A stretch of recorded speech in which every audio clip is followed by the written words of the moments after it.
বন্ধুরা, ভারত বানিয়ে ফেললো S-500। ওইদিকে রাশিয়া ইউক্রেন যুদ্ধ চলছে, আর এরই মধ্যে আমেরিকা ভারতকে অফার করে দিল একটি নতুন টেকনোলজি। এই টেকনোলজি বানাতে ভারতের প্রায় 5 থেকে 7 বছর সময় লেগে যেত, কিন্তু ওইদিকে রাশিয়া ইউক্রেন যুদ্ধ চলার ফলে ভারত খুব সহজেই এই টেকনোলজি আমেরিকার থেকে পেয়ে গেছে। আমেরিকা ভারতের সাথে মিলে এমন একটি এয়ার ডিফেন্স সিস্টেম তৈরি করতে চলেছে যার রেঞ্জ প্রায় 500 কিলোমিটার হবে, যেটা রাশিয়ার S-400 থেকে অনেক ভালো হবে। এছাড়াও এই এয়ার ডিফেন্স সিস্টেমে একটা জিনিস এক্সট্রা থাকছে, সেটা হলো লেজার টেকনোলজি।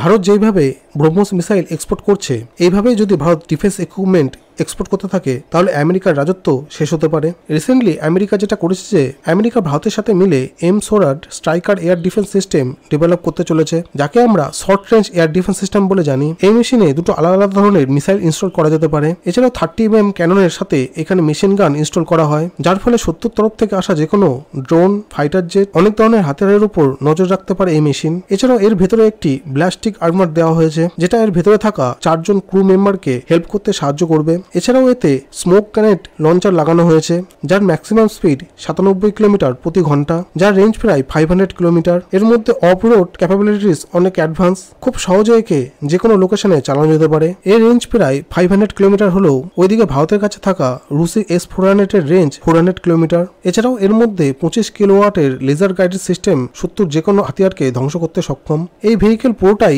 8x8, যেটা যে কোনো লোকেশনে চালানো যেতে পারে। কিছু সময় আগে ভারতীয় সেনার তরফ থেকে এরকমই 300 ইউনিট কেনার আগ্রহ দেখানো হয়েছে।